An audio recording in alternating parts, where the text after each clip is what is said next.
Por favor, abra sua Bíblia em Filipenses, na carta que Paulo escreveu na companhia de Timóteo. É uma das cartas mais reveladoras da Bíblia, no sentido da profundidade do que Cristo é, do que Cristo fez e do que Ele representa. Fala comigo: fez e representa. E automaticamente quer que sejamos. Amém? Quem abriu aí diz amém.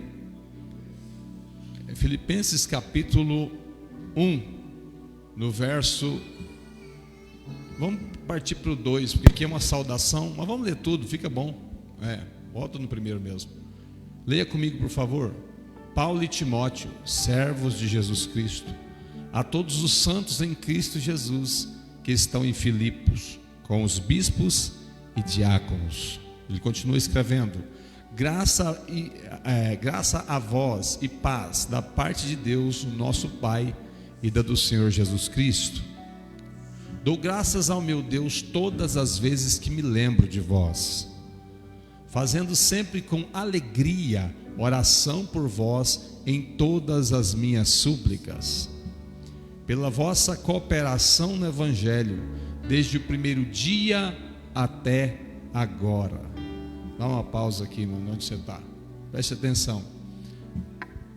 Põe essa mão no coração assim e fala: Senhor Jesus, descortina o teu véu. Fala para Ele: descortina o teu véu. Revela-nos a tua palavra com simplicidade e profundidade essa noite. Eu quero ouvir a sua voz, Senhor. Pode se assentar.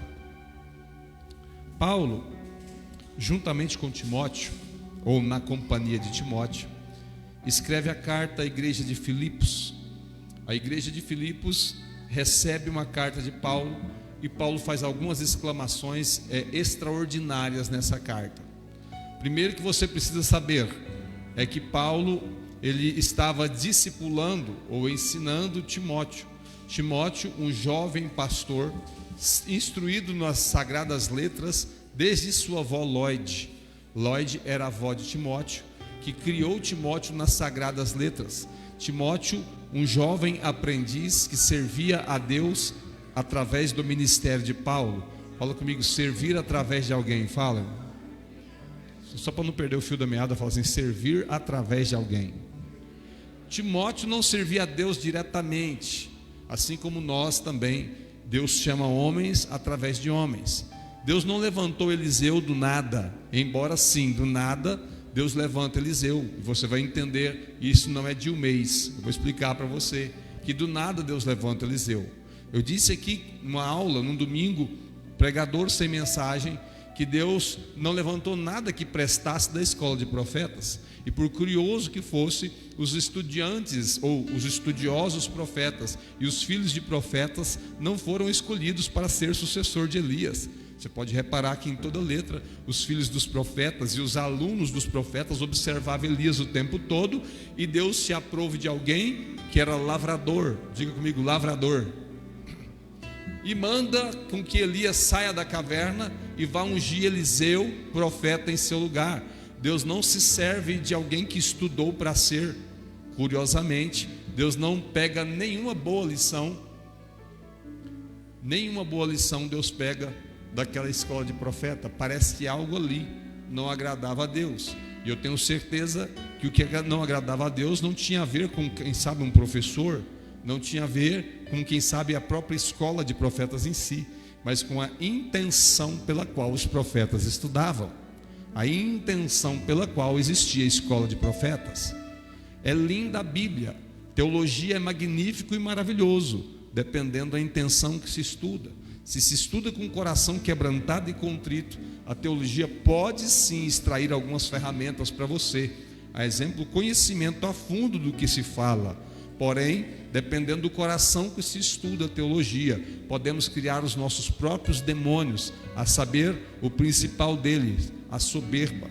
A partir do momento que alguém se estuda e se forma numa escola de profetas, antigamente existia um professor muito sábio e um senhor muito simples que sempre que ele formava alguém em bacharelado de teologia, ele chegava nesse alguém e dizia: você era o que antes de fazer esse curso pastoral? E a pessoa respondia: eu era mecânico. Então o pastor entregava o diploma com cuidado e dizia: então volte a consertar carros e espera a voz de Deus te chamar.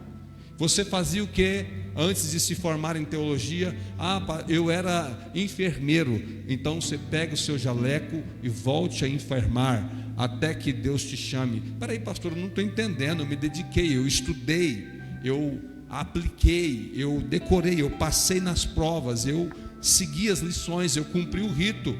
Ele disse exatamente com base no que estou dizendo para você. Nas escolas de profetas, Deus não escolhe nenhum daqueles que se formou na escola de profeta, porque querendo ou não, quando a gente estuda a palavra sem um coração submisso e quebrantado, sem o objetivo de conversão, nós nos tornamos sábios demais nas letras. E a Bíblia diz: com todas as letras, Paulo diz, a letra mata, mas o Espírito vivifica. Então Deus vai atrás de um homem que arava a terra, um agricultor, e o seu nome era Eliseu. Eliseu não tinha vaidade profética, Eliseu não tinha catequese bíblica, e Eliseu não tinha diploma e nem canudo universitário bíblico. E ele começa, então, ele recebe o chamado. Elias lança sobre ela a capa e diz: segue-me, porque você já sabe o que eu fiz contigo. Eliseu, que estava fora da escola, Eliseu que estava fora de um sistema. E aqui que eu quero dizer para você o sério da coisa: há um sistema que quer te ensinar a imperar, dominar pessoas pela emoção. Há um sistema que quer fazer crescer à custa do sistema, da metodologia. Há um sistema que cega o mundo, e pior que cegasse o mundo, que já considero cego. Há na igreja, sem sombra de dúvidas, um espírito que paira. Disse Paulo desde a sua época, o nome desse espírito é o da apostasia. A apostasia, pasme vocês, eu estudei algo interessante e aprendi também ouvindo alguém falar. Não foi revelação teológica profunda no meu coração, foi ouvindo alguém dizer que existem pelo menos 3 pecados que, se não consertados, não tem perdão. E o terceiro que eu vou mencionar não tem perdão, é de jeito nenhum mesmo. O primeiro pecado que não tem perdão, se você é não perdoar, porque se você não perdoa, a própria Bíblia diz que não há perdão para quem não perdoa. O próprio Jesus falou: quem não perdoa não terá perdão. É simples assim, batata, acabou. É um segredo universal da palavra. Se você perdoa, Deus vai te perdoar, mas se você não perdoa, nem a sua oferta Ele aceita no altar. O primeiro pecado que não tem perdão, tem conserto, mas perdão não. Se você morrer sem perdoar, sem perdoado também você será. Sem ser perdoado você será. Mas há a possibilidade. Qual é a possibilidade? De viver a vida toda sem perdoar, mas consertar-se, e consertando obter o perdão também. Então esse pecado não tem perdão até que seja consertado. O segundo pecado que não tem jeito algum, é o chamado blasfêmia contra o Espírito Santo. E para quem ainda não entende o que é isso e fica com medo dessas coisas, eu quero dizer simples para você: a blasfêmia contra o Espírito Santo é atribuir a demônios o que Deus faz. É dizer, como os escribas e fariseus diziam: ele está expulsando o demônio pelo dedo dos demônios. Aquela língua estranha ali é o capeta que está falando. Esse dom profético, não sei não, viu? Era o diabo que estava fazendo. Então, atribuir uma obra divina ao diabo, dar o crédito ao diabo por uma obra magnífica de Deus, é um pecado contra o Espírito Santo. E por que o pecado contra o Espírito Santo também não tem perdão? Porque é ele que convence, diz a Bíblia, é ele que convence o homem do pecado, da justiça e do juízo. E então, se eu não tenho ninguém mais para me convencer do meu pecado, da justiça de Deus e do castigo que virá, eu vou morrer em plena condenação. Então, por isso, os pecados são mencionados dessa forma. E por último, o resultado desses 2 pecados somados, que é a apostasia. Fala comigo, apostasia. Paulo chega a dizer que é impossível alguém que já experimentou os mistérios de Deus e recaiu da graça que ele volte a se reconciliar com Deus outra vez. Isso é chamado de apostasia.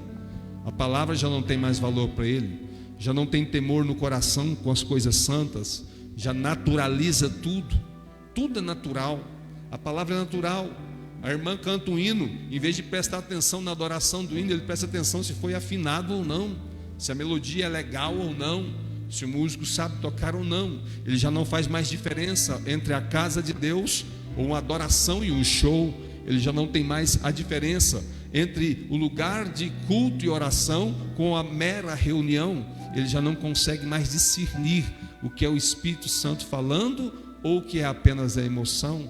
Ele vive então, diz o apóstolo Paulo, como se o seu ventre fosse o seu Deus. Fala comigo, meu ventre é o meu Deus. Fala, só para você entender.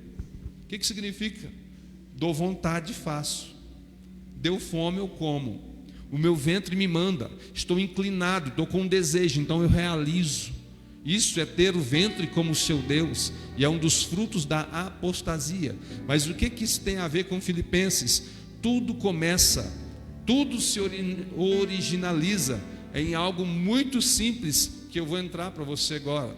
Segundo estudiosos, não eu, mas pessoas mais estudadas que eu, e que realmente tinham um coração na Bíblia, e com um coração de aprender, e entenderam através do profeta Ezequiel, que Lúcifer, o pecado de Lúcifer, foi a soberba, porque ele desejou construir o seu trono acima do trono de Deus.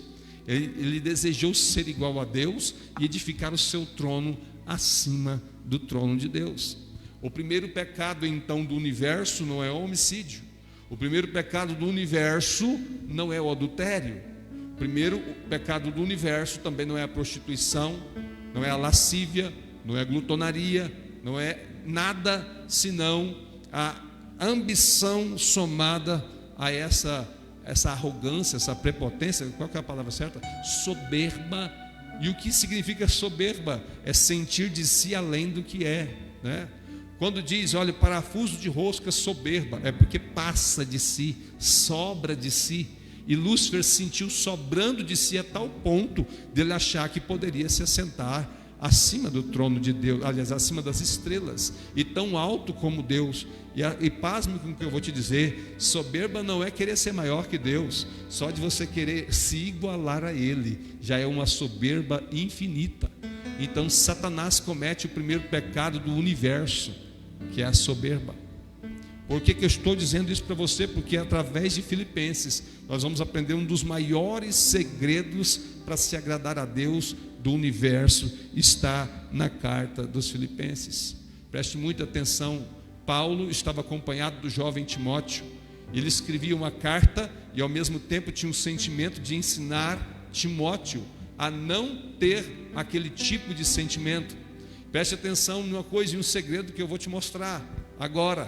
Quando Deus vê um homem soberbo, ele resiste de longe, porque está escrito que Deus resiste o soberbo, mas dá graça ao humilde. Por que será que você acha? Eu, quando jovem, da idade do Germano, da idade do meu filho Marcos Júnior, eu questionava assim no meu entendimento: Deus, espera aí, o Saul só não esperou o sacerdote, o Saul não errou tão feio como o Davi. O Davi adulterou com a mulher do Urias, soldado fiel, conversávamos sobre ele, não sabia. Um soldado fielíssimo, pôs ele para morrer na frente de uma batalha. Covarde. Que pecado bárbaro fez Davi, e o Senhor rejeitou Saul. É simples, porque quando o homem gera soberba no seu coração, é impossível Deus recebê-lo. Quando o profeta o repreende, ele justifica. Um dos primeiros adjetivos de uma pessoa soberba é quando alguém repreende a pessoa soberba, ela justifica o erro, mas ela não reconhece que errou, ela não concorda que realmente houve um erro. Quando Saul é confrontado pelo profeta Samuel, ele justifica e diz: mas o senhor estava demorando e etc. Então eu resolvi fazer o sacrifício. O senhor estava demorando em chegar. E eu estava apressado para vencer a guerra. E que som de ovelha, de gemido e mugido de animal é esse, rei, que está acontecendo? É o seguinte: Deus mandou matar as ovelhas, os animais, tudo, mas, sabe, eu deixei um pouco de gado aí para fazer a obra. precisava do gadinho aí, né? Fazer holocausto, olha o tanto que é legal. Deixei, é para Deus, Samuel, é para Deus, fique em paz. Havia no coração daquele rei a soberba, diferente de Davi, quando confrontado, porque ele não confessa imediatamente seu pecado. Você quer saber?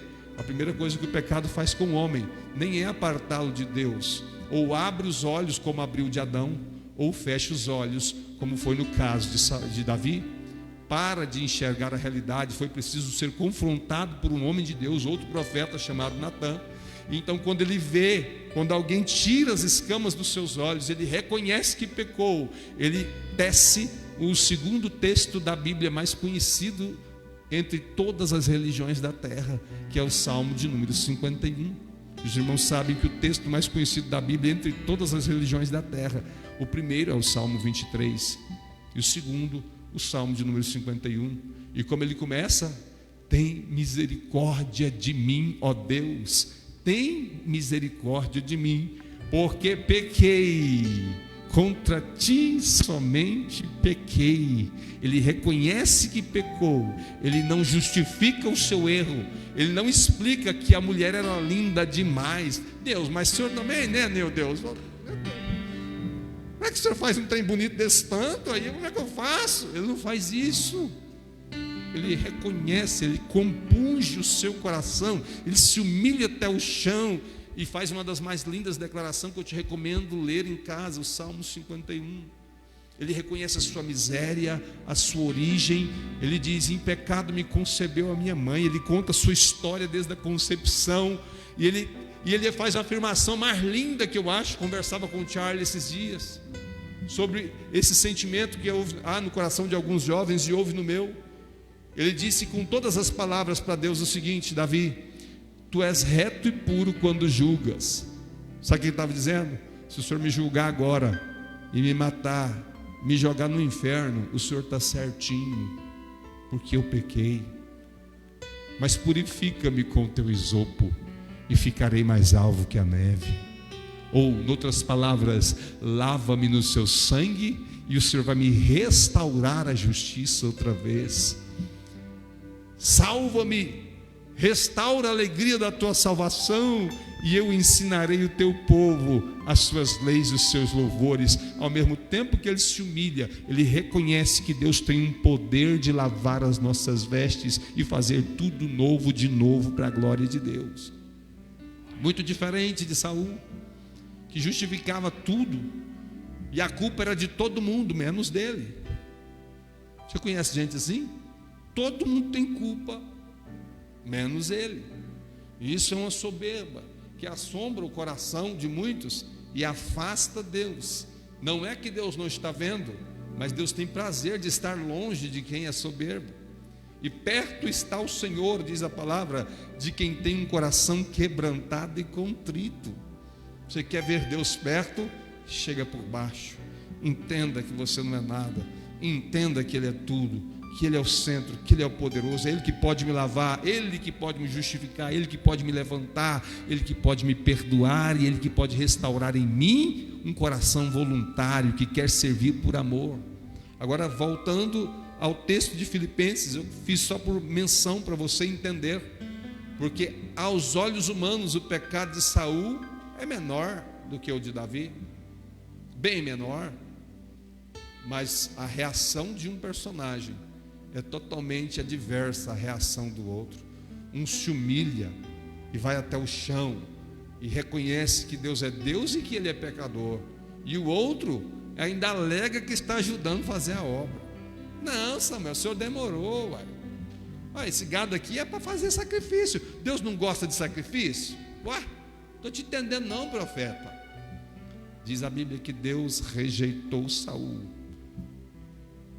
e Deus amou a Davi, porque havia um coração quebrantado e contrito. O que isso tem a ver com Filipenses? Fala bem alto. O que isso tem a ver com Filipenses? Fala, irmão. Vamos ler, vamos seguir. Você vai entender agora a recomendação que o apóstolo Paulo dá aos filipenses. Tendo por certo isso mesmo, que aquele que em vós começou a boa obra há de aperfeiçoar até o dia de Cristo. Volta só um versículo para mim para trás, para você entender as riquezas que há nessa carta. ele agradece pela cooperação. Fala comigo assim, ó, vossa cooperação no Evangelho desde o primeiro dia até agora. Eu pulei, eu empolguei, mas volta mais um. Verso 2. Paulo cumprimenta a igreja e a graça a vós e paz da parte de Deus, do nosso Pai e da do Senhor Jesus Cristo. Ele menciona duas pessoas da Trindade. Ele menciona Deus, nosso Pai, e Jesus Cristo.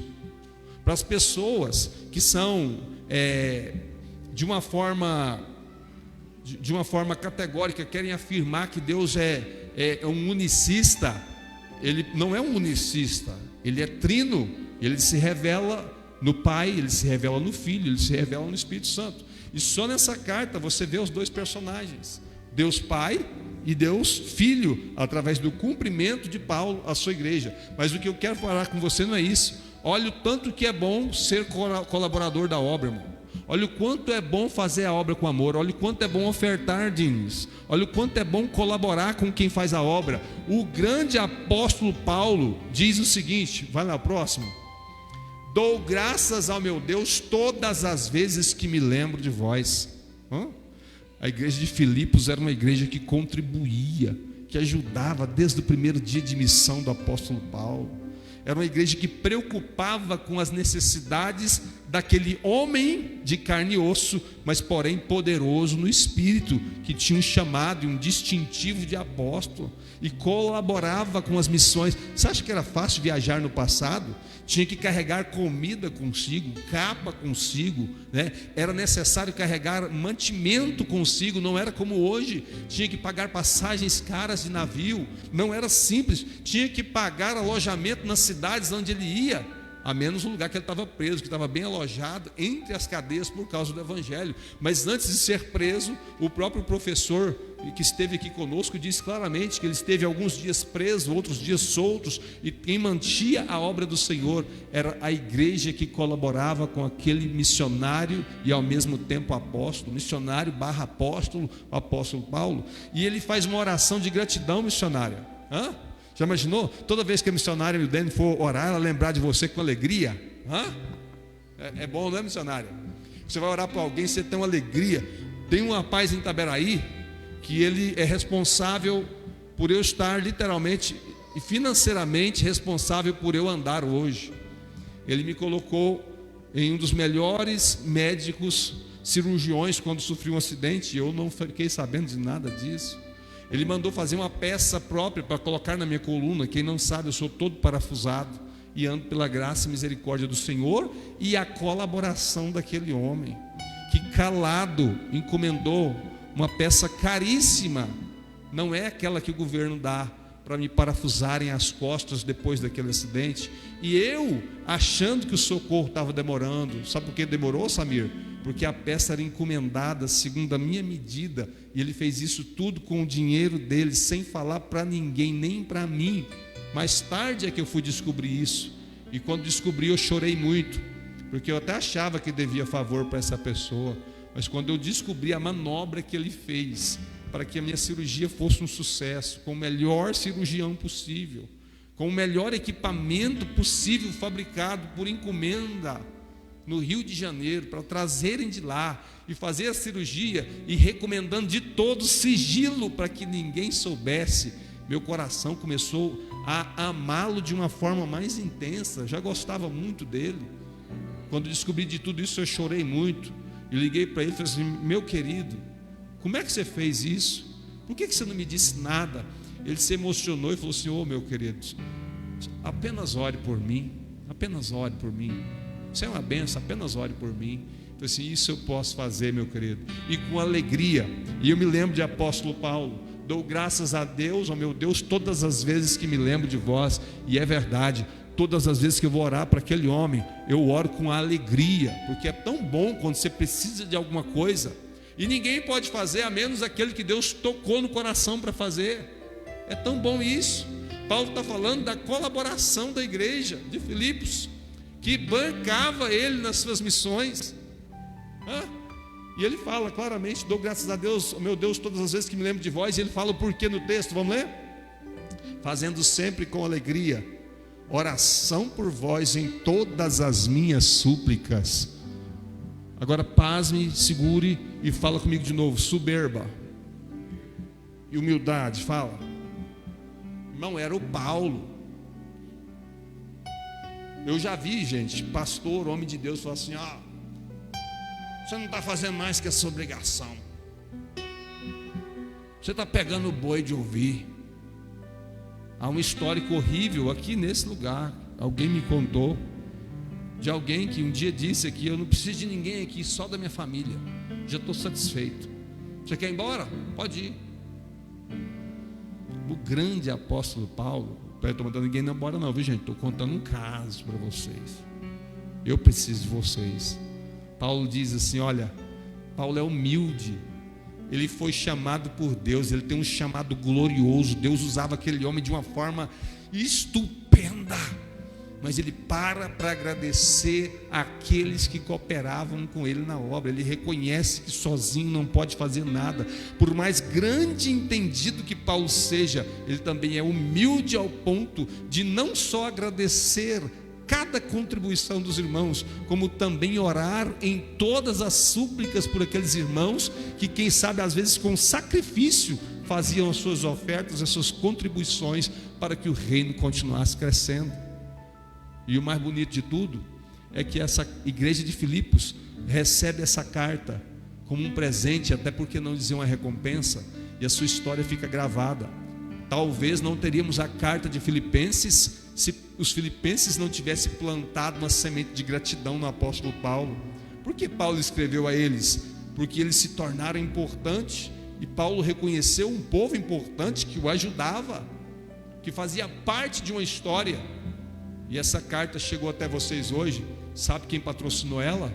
Não foi Lei Rouanet, não foi o governo federal, foi ofertas de viúvas pobres, foi ofertas de irmãos da igreja de Filipos que sempre contribuíam para que Paulo pudesse chegar mais longe. Não tinha TV, mas tinha barco.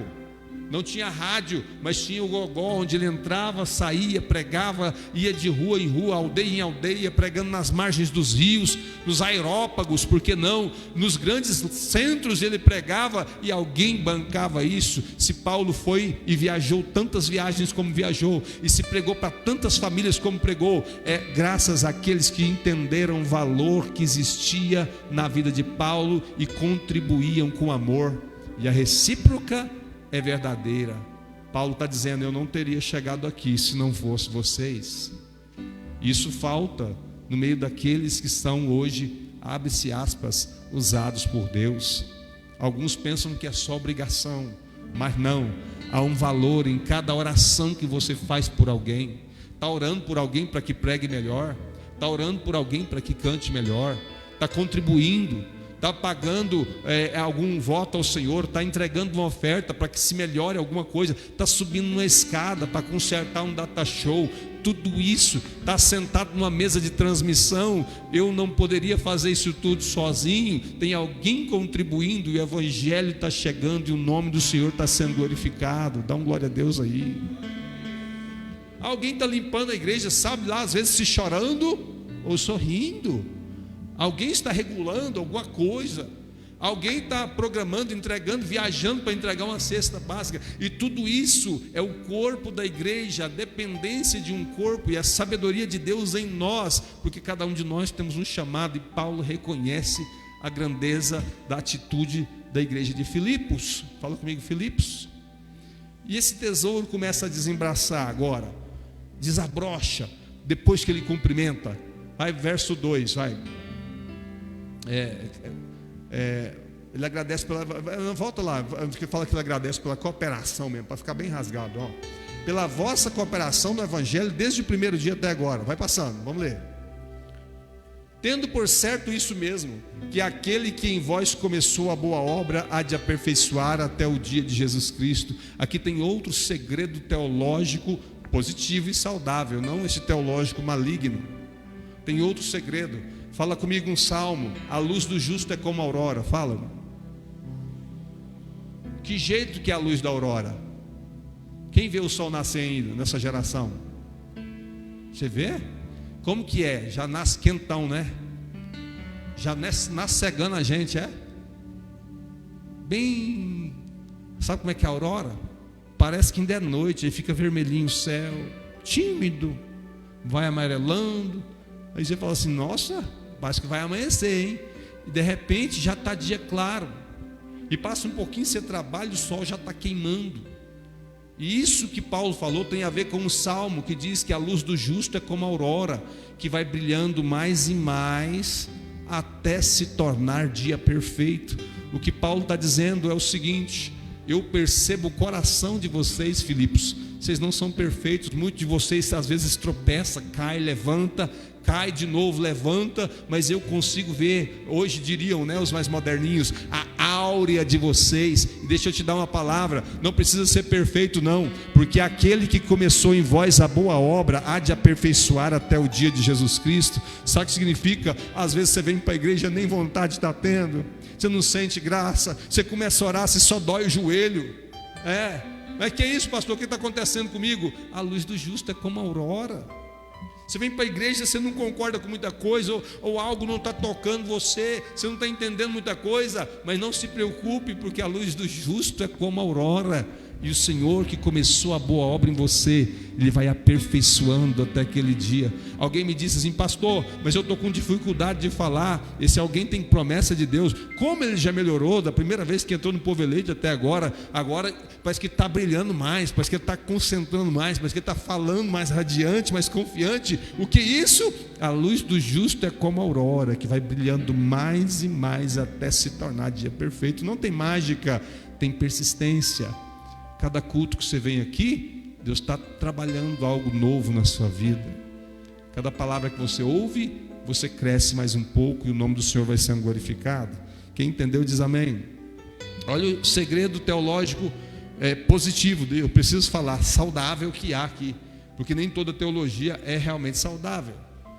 Como tenho por justo sentir isso de vós todos, porque vos retenho em meu.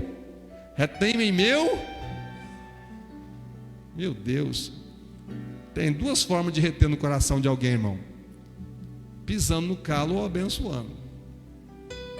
Quer ver? Fica pisando no calo de alguém, provocando alguém para você fica no coração dele, mas de um jeito ruim. Lá vem aqui, não, meu Deus do céu, sério? Um dia a gente convidou um pessoal para cantar em Itaberaí. A igreja vizinha, a igreja do pastor, um pastor amigo. Um dos cantores era Gerson Rufino, e havia um pregador que ia pregar. Quando um descobriu que o outro ia cantar e o outro ia pregar, ele falou assim: não, meu Deus do céu, não, pelo amor de Deus, aquele trem vem pregar aqui mesmo? Misericórdia. Por quê? Porque havia ficado no coração de uma forma negativa. Tinha às vezes feito o que não devia fazer. Estou cansado de ver desde pequeno pregador assumir o altar e desfazer de quem cantou, ou quem cantou desfazia de pregador. Fui numa adega dias atrás, o Dino estava conosco, um cantor amigo nosso, abençoadíssimo, porque o pregador pregou primeiro e estendeu demais. Ele foi lá no Twitter e colocou assim: depois de uma mensagem ostensiva, até que enfim começou o louvor. O cantor do congresso. Onde é que está a humildade? Onde que está aquele bom senso de cultivar, ainda mais em nós?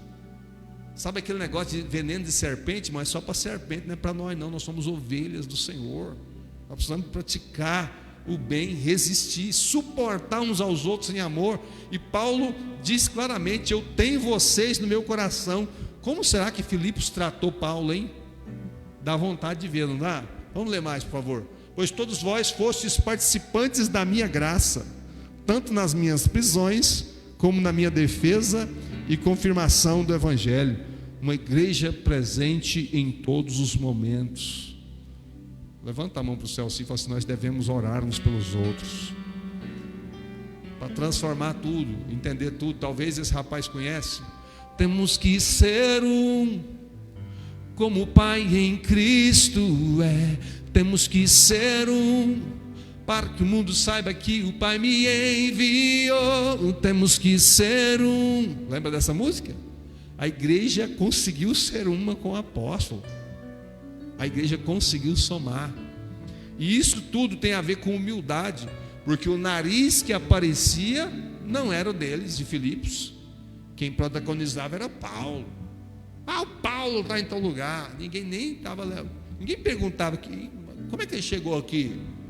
Às vezes na obra nós fazemos muitas coisas que não aparecem, como intercessão, uma visitação que o pastor não fez ou não faz ou esqueceu, alguma coisa que nós não estamos fazendo e que você está fazendo, mas que com certeza está germinando como uma boa semente, como um só corpo.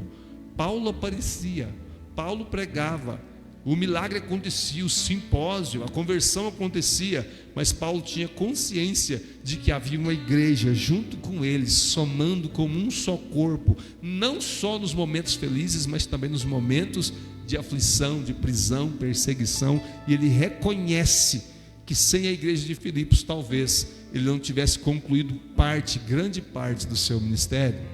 Quem quer ser trazido no coração de Deus em boa lembrança, levanta a mão e fala assim: eu quero Jesus. Vamos ler mais, por favor. Porque Deus é minha testemunha. Olha o sentimento do apóstolo com eles.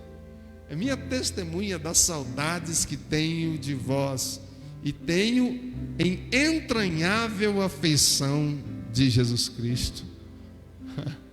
Existe amor ainda, irmão. Existe amor na igreja.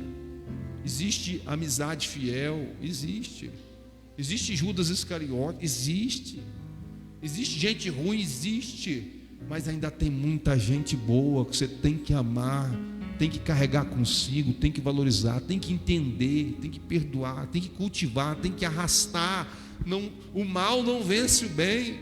Se você se deixar ser vencido pelo mal, disse Jesus que nós temos que pagar o mal com o bem. E agora eu vou falar de alguém que eu conheci. Conheci um rapaz que tratava as pessoas muito bem, algumas muito bem, e parava e dispensava atenção dobrada para alguns. E eu disse para ele assim: você gosta muito do fulano, né? Aí ele dava um sorrisinho, e o tempo foi passando. E um tempo ele teve mais afinidade comigo, e ele falou assim: você gosta muito do fulano? Eu falei assim: olha, deixa eu explicar, é que o fulano não gosta de mim.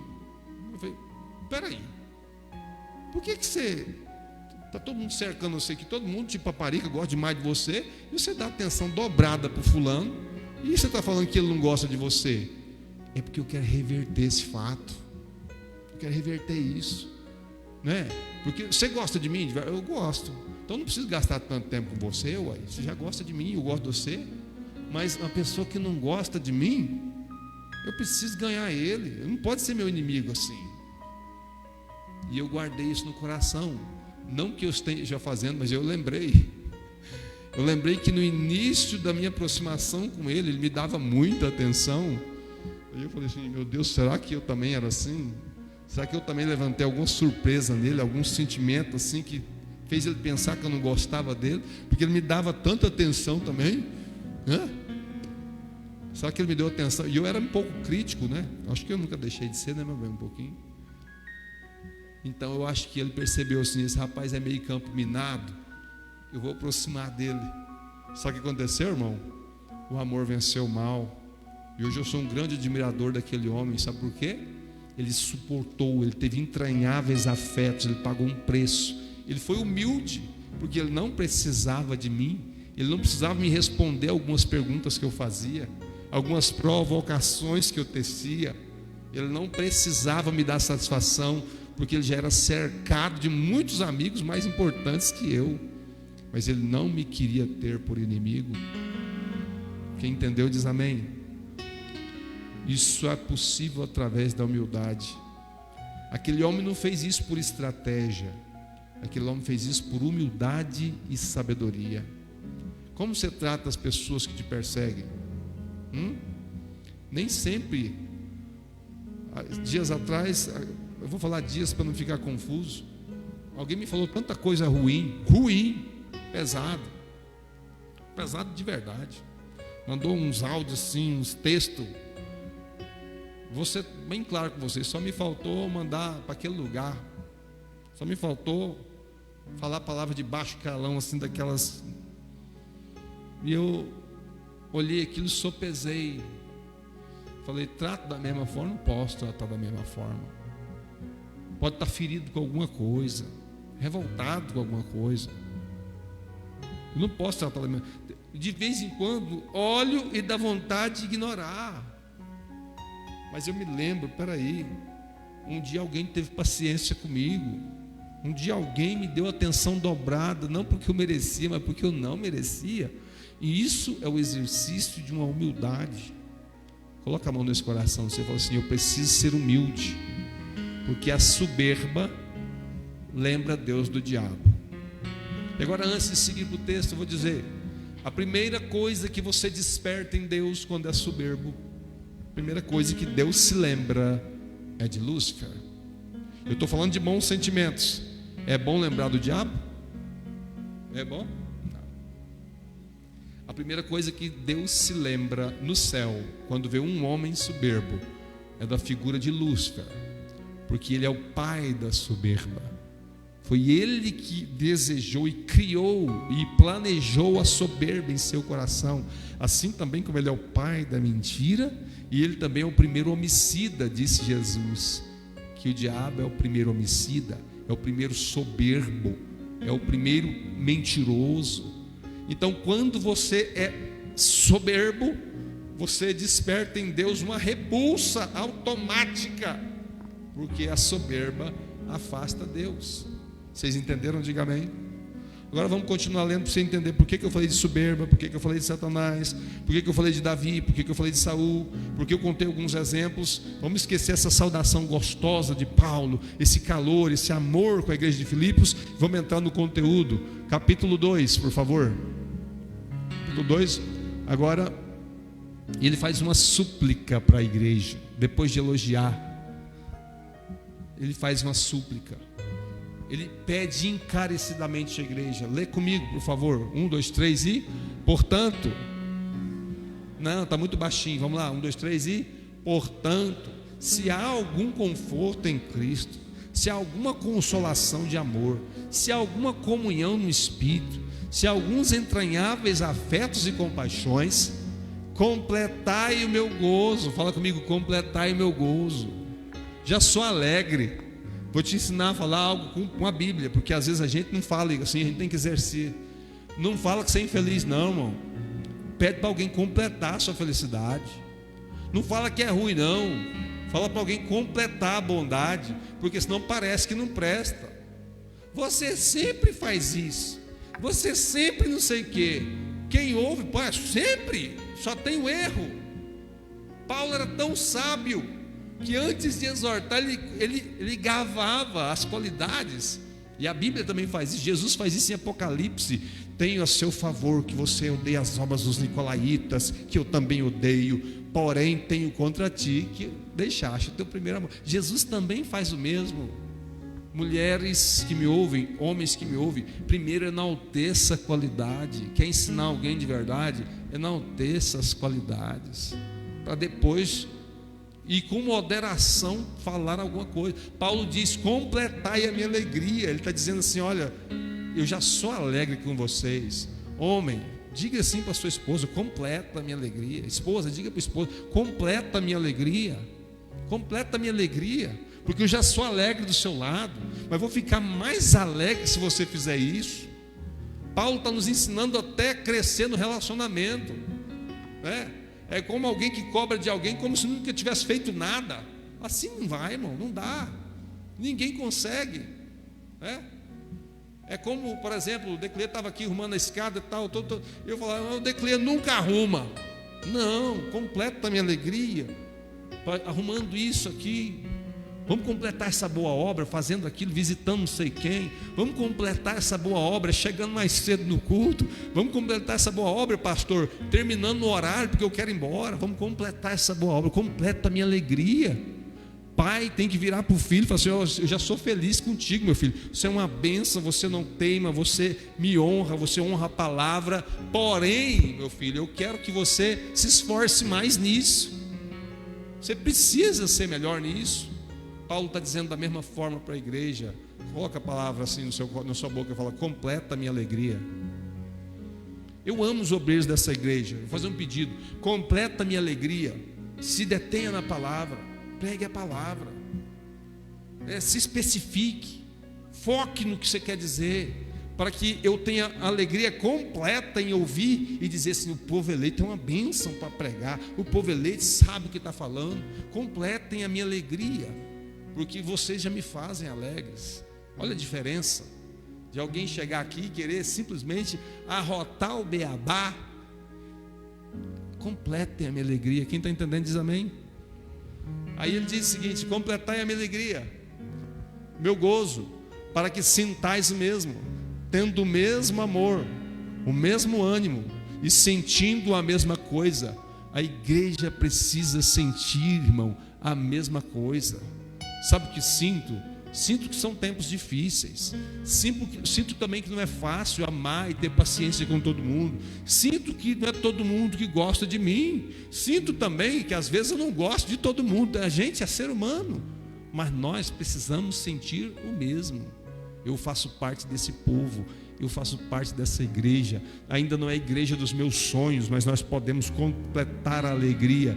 Ainda não é o som dos meus sonhos, mas nós podemos completar essa alegria. Ainda não é as câmeras dos nossos sonhos, mas podemos completar a alegria. Ainda não são os cultos dos nossos sonhos, com gente até lá fora, mas nós podemos completar essa alegria se sentirmos o mesmo, se pensarmos de igual modo, se tivermos o mesmo sentimento.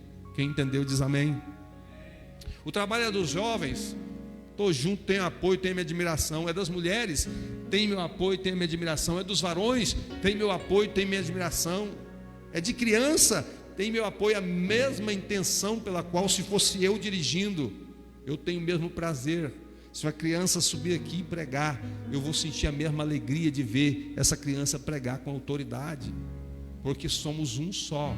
E precisamos ter esse sentimento, esse anelo e esse afeto. Os irmãos entenderam? Diz amém. Vamos ler, olha isso aqui mais que diz. Obrigado, Samir, Deus abençoe. Está cheio, não bebi ainda não. Aqui que entra a facada de amor. Fala comigo, facada de amor. Fala, irmão. Se é que existe essa. Existe, né? Uma cirurgia que tira um câncer, por exemplo, é uma facada de amor, né? Então vamos trocar a palavra. Aqui entra o bisturi de Jeová, a operação de Deus na vida daquela igreja cheia de qualidade. Eles já faziam. Lembre você que era uma igreja que fazia. Fala comigo, eles faziam. Eles foram elogiados por Paulo, sim ou não? Eles eram presentes, sim ou não? Fiéis, sim ou não? Paulo menciona tudo. Paulo fala que mora no coração e não paga aluguel. E toda vez que eu vou orar eu lembro de vocês. E com alegria. Porém ele vem com um bisturi espiritual para cortar como que chama? Uma metástase ou metástase pela raiz, para arrancar uma célula cancerígena, que é a célula que mais mata ministério, é a célula que mais mata alegria, é a célula cancerígena que mais tira a produção de um crente da igreja. Ele vem com um bisturi de Jeová e faz uma cirurgia, e faz um pedido para a igreja. E qual pedido é esse? Nada façais por competição, a palavra contenda traduzida, nada façais por contenda ou por vanglória, mas por humildade, cada um considere os outros superiores a si mesmos. É tão forte, irmão, é tão forte isso. Antigamente tinha, hoje não tem mais não. Se eu não cantar, louvor não flui. Se não for eu pregando, essa igreja morre. Eu já ouvi isso, não com essas palavras, porque eles disfarçam, sabe? Eles disfarçam assim. Eles disfarçam. Não tem humildade, não consegue olhar no olho, se sente maior, se sente mais capaz. E é uma bênção mesmo. E quem dá o dono é Deus. Eu não te mostrei uma igreja quase perfeita? Aqui, essa igreja de Filipenses, uma igreja admirável, cheia de qualidades, adjetivos, fraternidade, amores entranháveis, disse Paulo. Mas Paulo faz a recomendação, ele corta o câncer na raiz, dizendo: nada façais por contenda ou por vanglória. Sabe o que é contenda e vanglória? É quando eu pego aqui e quero aparecer. Eu quero que o trabalho dos varões seja maior do que o das mulheres, para mostrar que nós somos ou as mulheres vão fazer um trabalho mais bombástico para mostrar que nós dominamos a parada. Contenda, competição. O culto que eu dirijo, mas o culto que o fulano dirige, você viu? Oh, meu Deus do céu, está tão ruim. Nossa, está ruim, viu? Você viu? Nada façais por contenda ou por vanglória. E é normal existir entre nós. Às vezes, por simplicidade, eu preciso acreditar assim. Às vezes alguém sobe e quer falar tudo que faz, quer falar o que fez, quer falar se comprou, se não comprou, se pagou um preço ou se não pagou, né? Às vezes a humildade, simplicidade, quando eu vou dizer que eu jejuei para pregar uma palavra, mas tem gente que às vezes não é humildade não, irmão. É uma raiz cancerígena de soberba crescendo. Eu jejum, eu oro para fazer essa obra, eu pago um preço de oração por essa obra, eu subo um monte, eu levo o óleo consagrado e eu subo toda sexta-feira, fico até meia. Nada façais por conta. Quem precisa saber se você ora é Deus. Quem precisa saber se você dobra o joelho e fala que precisa dele é Ele, porque é dele todas as coisas, tanto querer como efetuar. A igreja não precisa saber as lutas e prováveis leões que eu enfrento ou serpentes. Eu não tenho que trazer como obreiros meus velórios para vocês. Eu não tenho que trazer as minhas tristezas aqui. Vocês não têm que ficar com dozinha de mim. Estou falando como pregador, como obreiro. Vocês não têm que ver se nós levamos cesta para cá ou para lá, se doamos para um ou para outro. Inclusive esse mercadinho do amor, eu sou apaixonado, porque ninguém fica sabendo quem pega, ninguém fica sabendo quem traz. Isso é lindo. A unidade, a unicidade precisa ser cultivado. Nada façais por contenda ou por vanglória. É normal, não aqui, graças a Deus, mas é normal em diversos eventos onde eu fui como cantor pregar. Eu olhava e às vezes Deus me revelava o coração da igreja. E é bom e ruim ao mesmo tempo, irmão, quando Deus revela. É bom porque você já entra sabendo o que você tem que fazer. Você vem, desce o véu e pronto, acabou, e a glória desce. Ainda mais que você não é o pastor, deixa o pastor depois se virar com os problemas, né? Mas é bom demais. Mas quantas vezes eu cheguei num determinado lugar para louvar, e a vida de altar, de adoração, e Deus me revelava o coração do povo. Um bando, me perdoa a explicação, um bando de obreiro aqui atrás, batendo o pezinho, esperando o outro terminar a palavra com o dedão aqui no meio. Dedão assim, ó. Tem que tomar cuidado, às vezes nem é por maldade de alguns, mas outros é. Rapaz, eu que tinha que estar falando. Se fosse eu que tivesse se esse pastor me desse essa oportunidade, você ia ver que eu ia arrebentar. Essa igreja aqui ia delirar. Isso é uma... E quantas vezes eu já vi aquelas cadeiras de obreiro, o cara tá lá assim, ó, tá quase enterrado vivo, a esfinge de Faraó. Não sente nada, e todo mundo tá cantando, adorando, e nada. De repente, fala o nome dele. Vamos ouvir o irmão Marcos Alessandro trazer uma palavra. Deus está me revelando. Revelou no sonho, irmão. Estava dormindo ali agora. O culto estava acontecendo. O irmão estava cantando, o outro estava contando um testemunho. Receba. Eu estou enganado? Falo com humildade, sou melhor que eles não, irmão. Eu até criei a assunção toda para mim também. Tem dia que eu preciso. Tem dia que eu estou chué. Tem dia que eu estou pior que pneu remendado 10 vezes. Meu Deus, como é que eu vou fazer? Tem dia que eu venho para cá e falo assim: Jesus, o que eu vou falar para aquele povo? Meu Deus do céu. Senhor, eu estou tão vazio hoje. E você acredita que às vezes que Deus mais me usa é assim? Sabe por quê? Para eu entender que é Ele que faz, não sou eu. O dia que eu venho confiando que eu jejuei, que eu consagrei, que eu consegui na campanha de Daniel, eu fiquei até mais tarde. Hoje eu li, mas hoje eu estou só no manto, no mistério. A mensagem começa a ficar sem pé, sem cabeça, assim, fica um trem desengonçado. Mas quando eu venho assim, meu Deus, se o Senhor não me der um conteúdo, eu vou... Esse povo está aqui tudo com fome, querendo ouvir uma palavra. O que eu vou fazer? Eu não tenho pasto para dar. Aí Deus abre um véu, desce uma revelação poderosa, que até eu alimento dela assim de uma forma. Eu falo, meu Deus, onde é que veio? São os pastos verdejantes do bom pastor para nós. Ele desce um bálsamo, um refrigério. Eu saio daqui levinho, sabe por quê? Antes de falar com você, a palavra fala comigo, me transforma, me molda, me ensina, me repreende. E isso é igreja. E o Senhor disse: nada façais através de Paulo, nada façais por contenda ou por vanglória. Cada um considere os outros superiores a si mesmo. Considerar não é ser, irmão, tá? Não é ser. É claro que tem pessoas maiores que eu e que me consideram. E considerar não é ser. Ele não deixa de ser maior do que eu porque me considera. Ele apenas cultiva a real humildade de Deus ao servir, porque a Bíblia diz que o maior deve servir o menor. Isso está escrito. Eu considerando, tanto que é bom.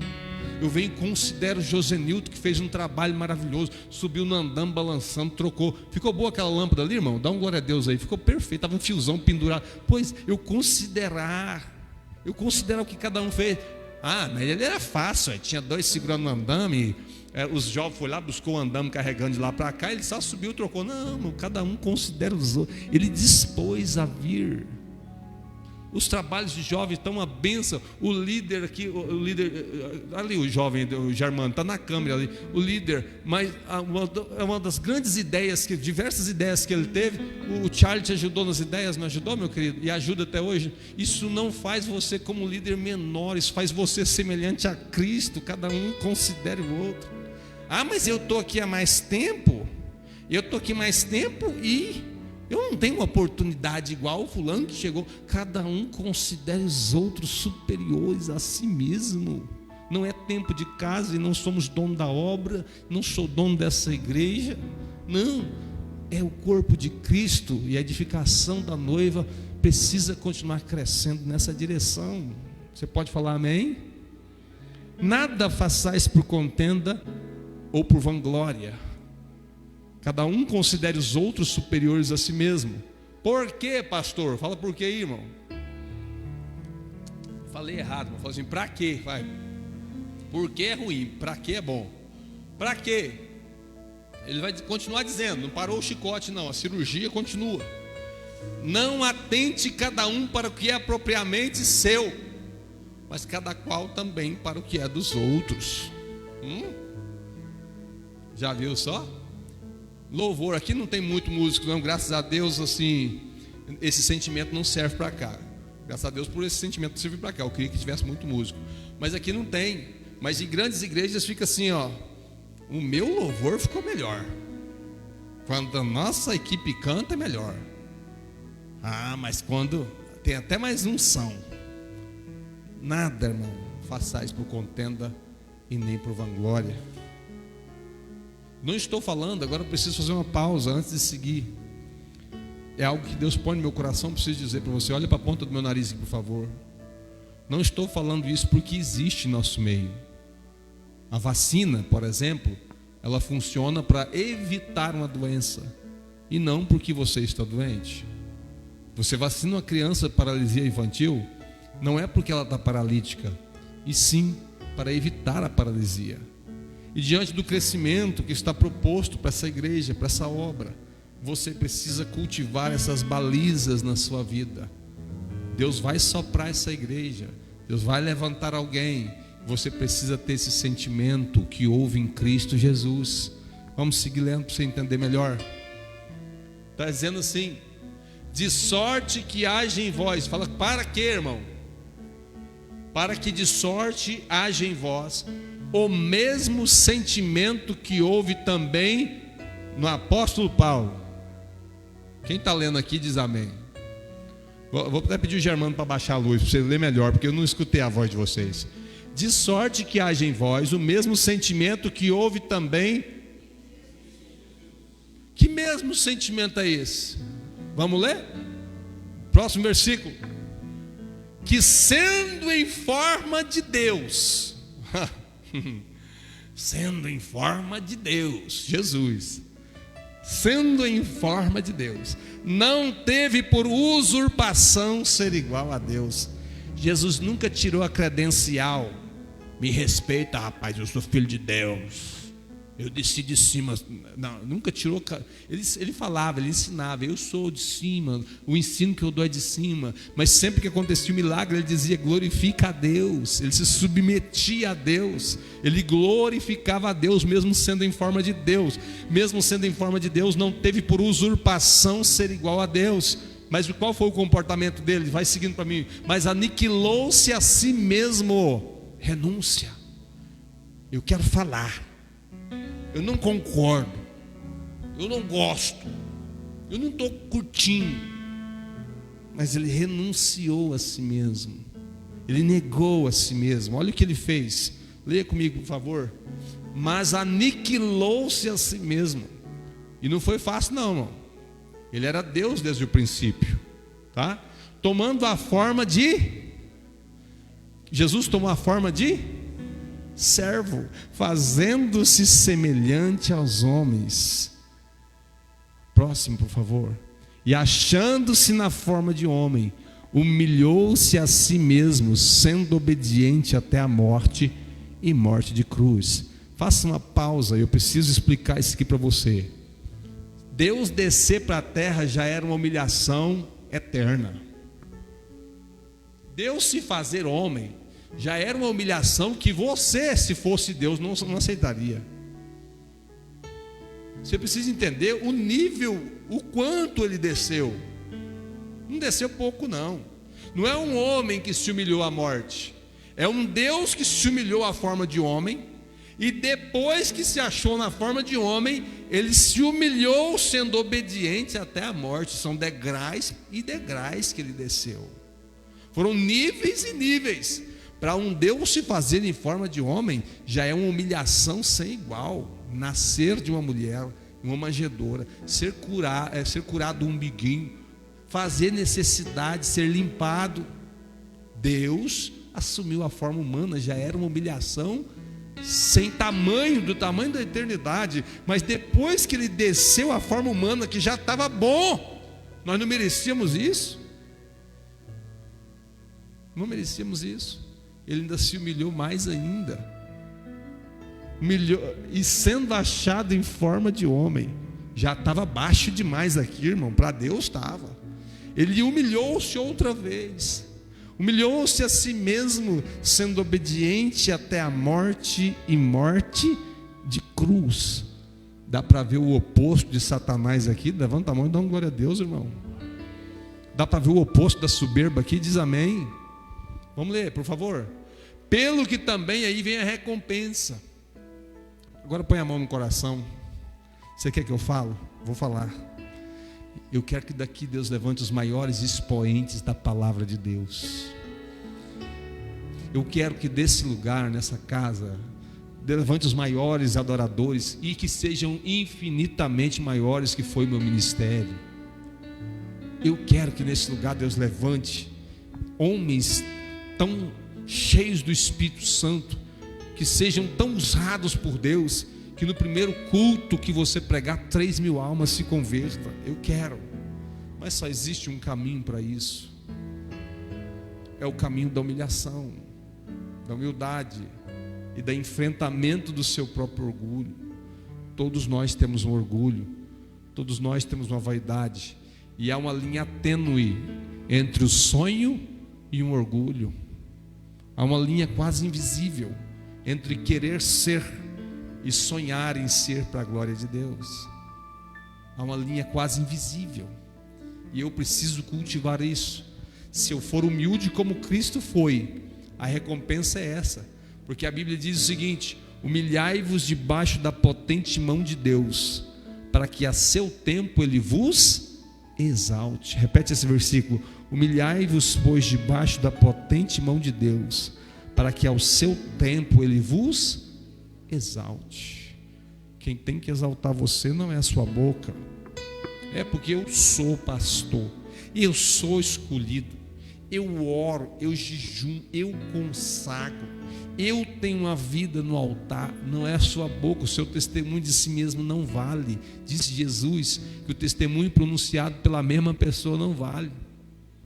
Não vale.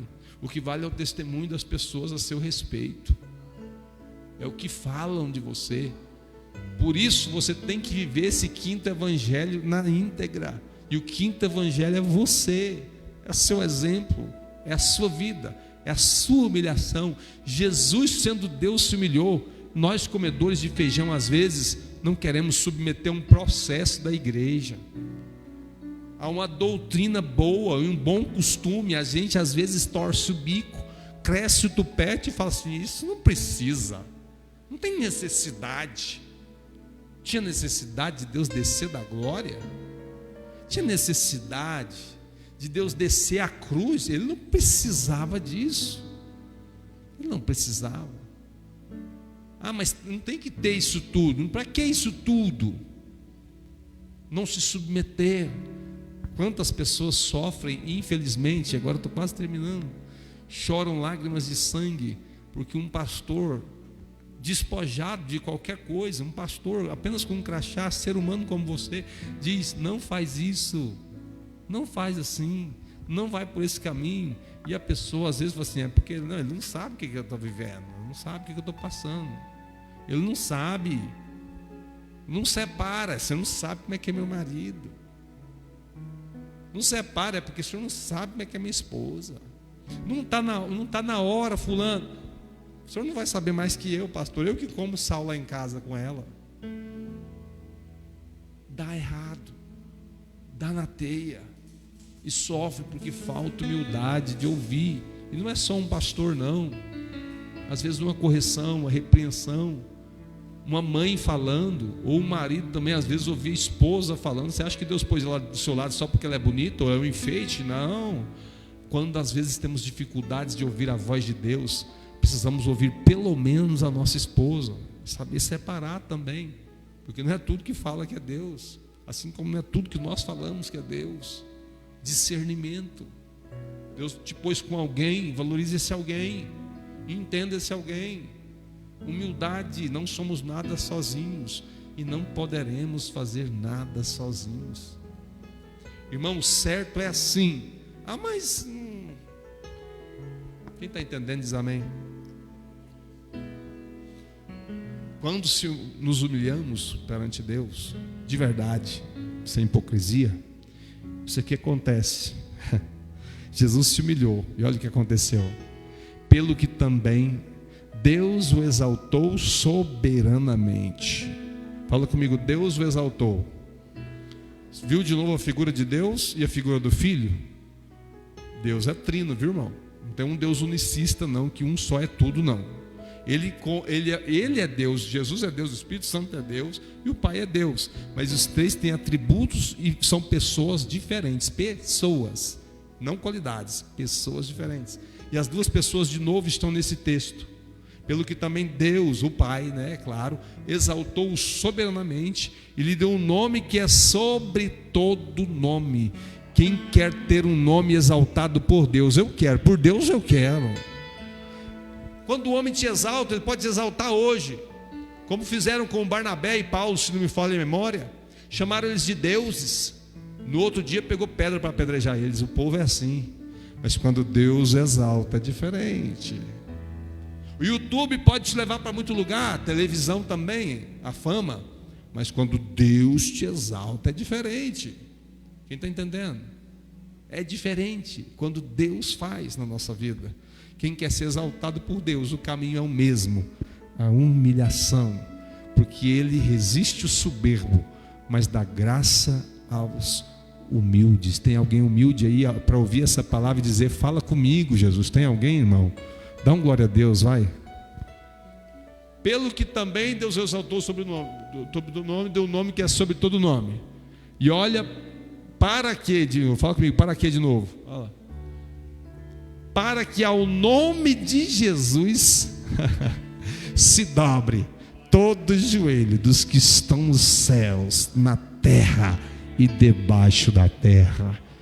A humilhação dele foi profunda, mas a glorificação dele foi profunda também.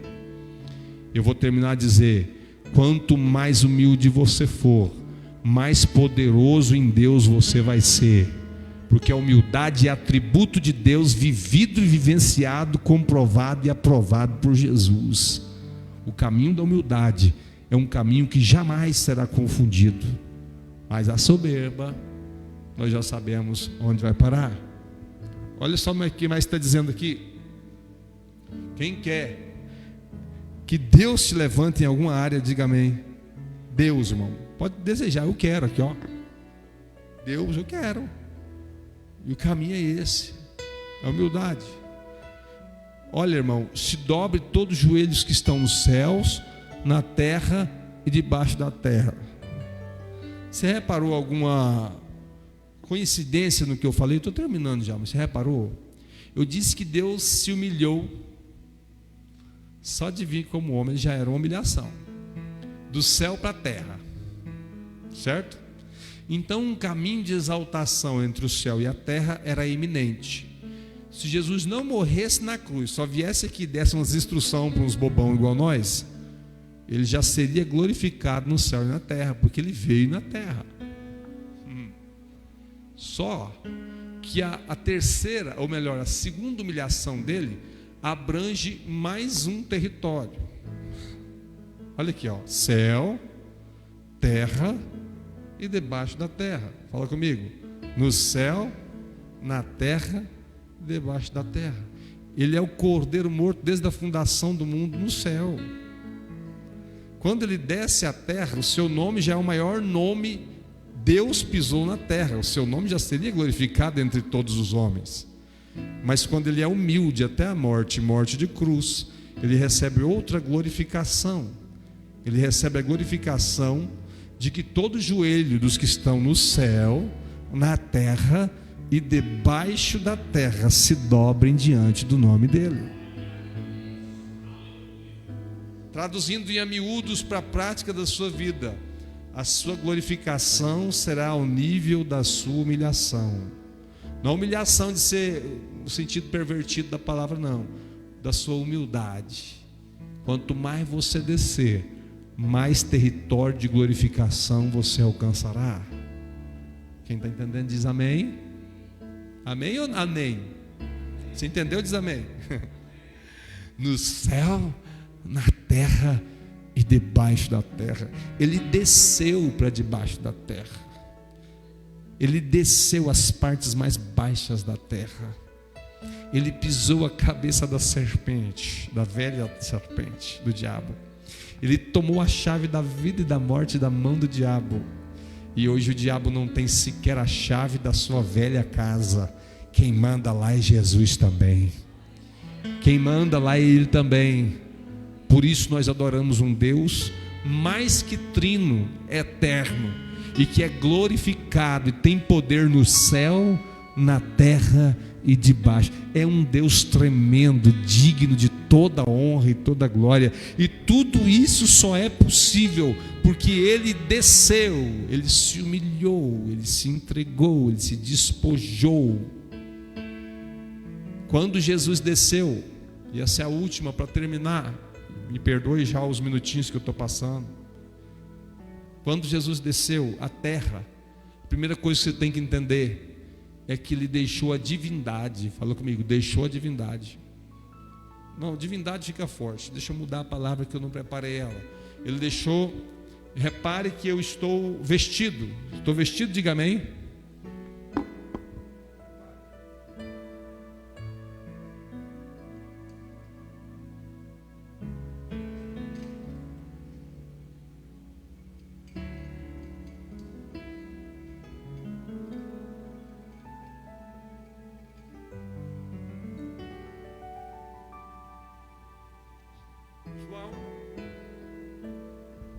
O Evangelho de João diz que ele era Deus, estava com Deus, e sem ele nada do que foi feito se fez. No princípio era o Verbo. Quem é o Verbo, irmão? A palavra. Quem é a palavra? Jesus. No princípio era o Verbo era Deus, e o Verbo estava com Deus. Jesus era Deus, ele não nasceu dia 25 de dezembro ou dia 1º de abril, ou há 2000 anos atrás. Ele é eterno, ele é filho de Deus na eternidade. Para descer à terra,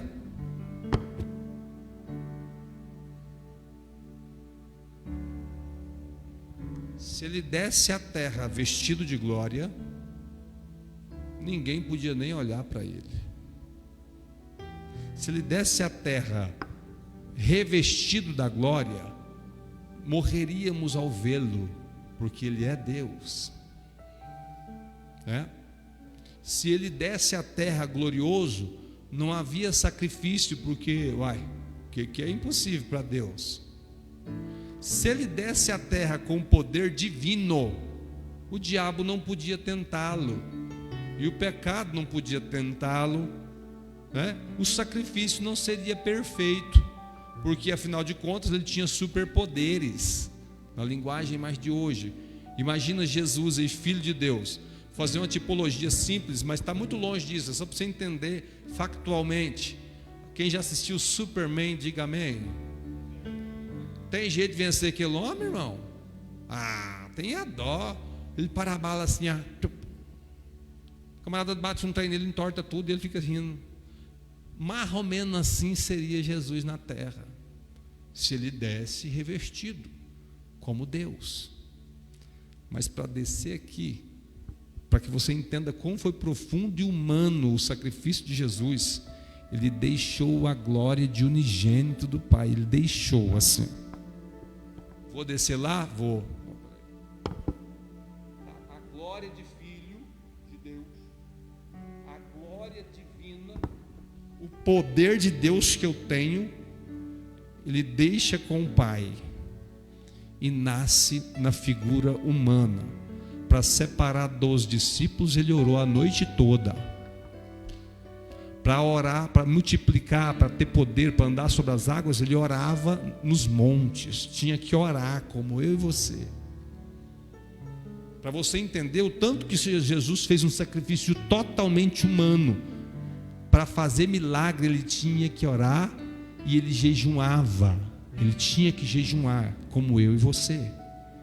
Então o sacrifício de Deus, ele é de uma forma tão profunda, que ele deixou a glória com o Pai, e a prova que ele deixou a sua glória é que, terminando o seu ministério, ele faz uma oração intrigante.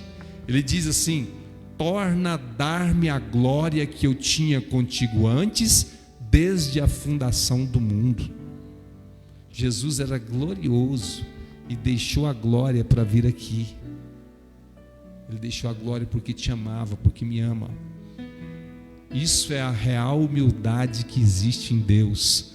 E se ele desfez da glória dele, quem somos nós para não desfazermos do nosso orgulho, soberba, da nossa prepotência? Vocês entenderam? Diz amém? Fica de pé para terminar, vai. Deixou o céu para me encontrar.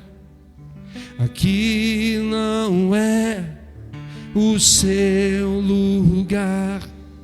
Um amor assim o mundo não conheceu. Entendeu a inspiração da música agora? Naquela cruz se entregou o meu perdão, o seu perdão me alcançou.